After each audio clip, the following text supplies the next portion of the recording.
ओम शांति।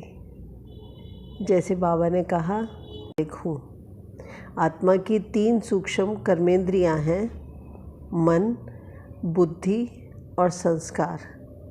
आत्मा मालिक है। तो बाबा ने कहा कि मन को कंट्रोल करना बहुत ज़्यादा ज़रूरी है। तो इस वीडियो में मन को क्यों कंट्रोल करना है और उससे हमें फ़ायदा क्या है, और फिर मन को कंट्रोल करने के कौन से 3 स्टेप्स हैं, बहुत इजी स्टेप्स हैं, वो मैं बताऊंगी, वो बाद में। तो पहले मन को क्यों कंट्रोल करना है। तो बाबा ने कहा कि मालिकपन भुलाने वाला आत्मा, राजा को अपने वश में करने वाला मन ही है। आत्मा मालिक है, लेकिन मन जो है उसकी कर्मेंद्रिय है, लेकिन मन आत्मा को वश में कर लेता है और फिर मन आत्मा को अपने तरीके से चलाता है। तो जब हमारा मन वश में नहीं रहता, मतलब आत्मा को जब वो कंट्रोल कर लेता है, तो उसके पीछे पीछे बुद्धि भी चलती है। मतलब कर्मेंद्रियां हमें चलाने लगती हैं, आत्मा को चलाने लगती है, बुद्धि भी उसका सहयोग देती है। तो जब मन जो करता है वो बुद्धि सहयोग देती है, तो हमारा संस्कार बन जाता है। तो बाबा ने जैसे बताया कि मन व्यर्थ में जाता है तो बुद्धि उसका साथ देती है और व्यर्थ में जाने का संस्कार बन जाता है। तो उसके बाद शरीर की कर्मेंद्रियां भी इसी तरीके से चलने लग जाती हैं। तो इसीलिए सबसे पहले जब हम मन को कंट्रोल कर लेंगे तो ये सब कुछ कंट्रोल में हो जाएगा। इसीलिए मन को कंट्रोल करना बहुत बहुत ज़रूरी है। इसीलिए बाबा मन जीत भी कहते हैं, और मन जीत तभी जग जीत भी हो जाएंगे। तो बाबा ने कहा कि जो मन को जीत लेता है वो स्वराज्य अधिकारी बन जाता है। इसीलिए बाबा मंत्र भी मन मना भव का ही देते हैं कि मन को मुझ में लगाओ तो ये सब नहीं होगा। तो क्योंकि तभी सूक्ष्म और शरीर की कर्मेंद्रियां कंट्रोल में हो जाएंगी। अब मन को कंट्रोल करने से फ़ायदे क्या होता है। तो इससे सबसे पहला फ़ायदा तो हमें ये कि हमें हेल्थ के बेनिफिट्स मिलते हैं। हमारी हेल्थ अच्छी रहती है, इधर उधर नहीं, चाहे खान पान है, चाहे व्यर्थ है, क्योंकि सारी चीज़ें हमारे शरीर को इफ़ेक्ट करती हैं। तो मन को कंट्रोल कर लेंगे तो हमारी हेल्थ अच्छी हो जाएगी। फिर इमोशनल स्टेबिलिटी आती है, भावनात्मक स्टेबिलिटी, मतलब हम बार बार परेशान नहीं होते। कोई भी परिस्थिति है, भावी है, सब कुछ बिल्कुल ठीक है, ड्रामा अनुसार है, ये चीज़ हमें बार बार पक्का हो जाता है। फिर हमारी इससे जो है फोकस पावर बढ़ जाती है, मन इधर उधर भटकता नहीं है, जो भी कुछ हम करना चाहते हैं उसी को करते हैं, और सही निर्णय लेने की शक्ति आ जाती है, परखने की शक्ति आ जाती है, हमारे में बहुत अच्छी सी परख आ जाती है, और इससे हमारा स्ट्रेस भी रिड्यूस होता है। और जब ये सारा कुछ अच्छा होता जाता है तो हमारे से भी रिश्ते बहुत अच्छे हो जाते हैं। तो अब आगे ये है कि मन को कंट्रोल करने के लिए 3 स्टेप आते हैं इसमें। तो इसके मैंने वीडियोस भी बना दिए हैं। तो पहला स्टेप आता है मेडिटेशन का। तो इसमें मेडिटेशन में हम करते तो रोज़ हैं, अमृत वेला मेडिटेशन करते हैं, लेकिन मन को कंट्रोल करने के लिए सबसे ज़्यादा जो पावरफुल मेडिटेशन है वो अशरीरी स्थिति का है। अशरीरी स्थिति में आत्मा शरीर से डिटैच जब हो जाती है और बाबा के पास रहती है तो आत्मा में बहुत शक्ति बढ़ जाती है। तो इसे जब हम 1-1 मिनट भी करते हैं तो भी इसका बहुत फ़ायदा होता है, और जितना ज़्यादा करेंगे उतना अच्छा फ़ायदा होगा, उतना जल्दी फ़ायदा होगा। तो अशरीरी स्थिति का अभ्यास करना है, उसका वीडियो मैं डाला हुआ है आगे। दूसरा, हमें इसमें माइंडफुलनेस यानी प्रेजेंट में रहना, ना पास्ट में जाना ना फ्यूचर में जाना, क्योंकि प्रेजेंट में रहेंगे तो हमारा आज का दिन जो बहुत अच्छा बीतेगा तो हमारा यही पास्ट में चला जाएगा, और वही पास्ट हमारा फ्यूचर में आता है।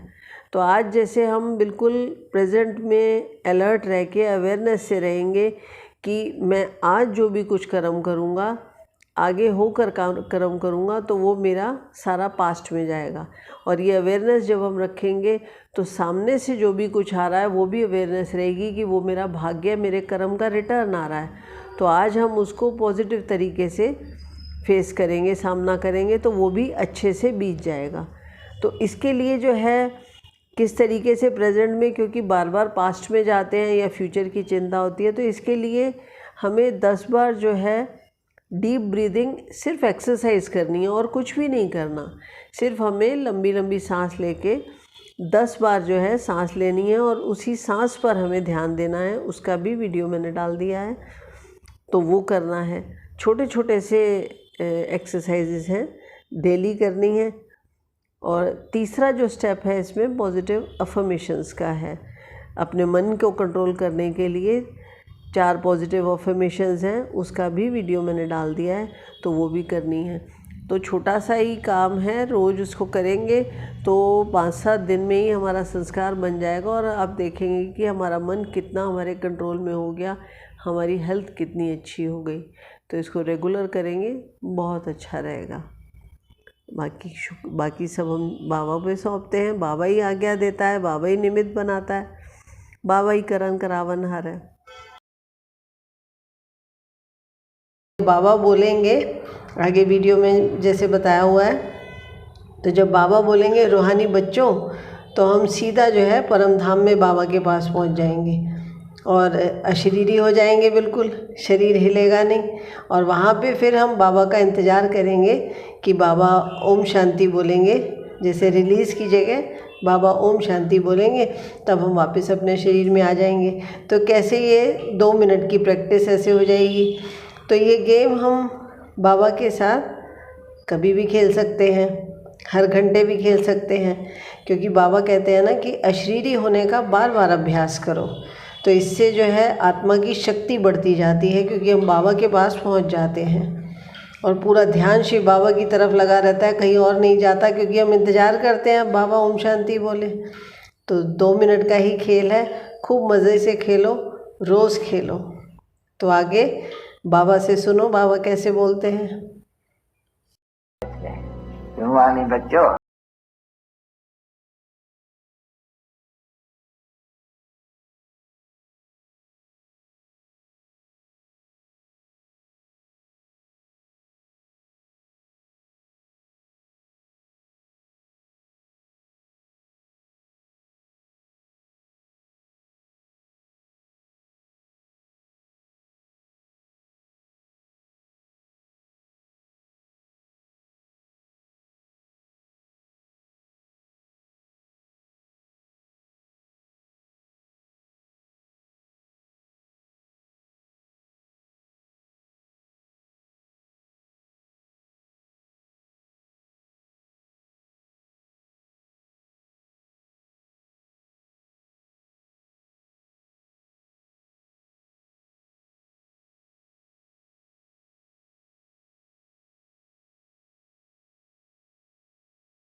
ओम शांति।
मैं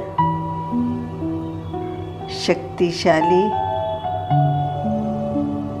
आत्मा हूँ। मैं आत्मा अपने मन की मालिक हूँ।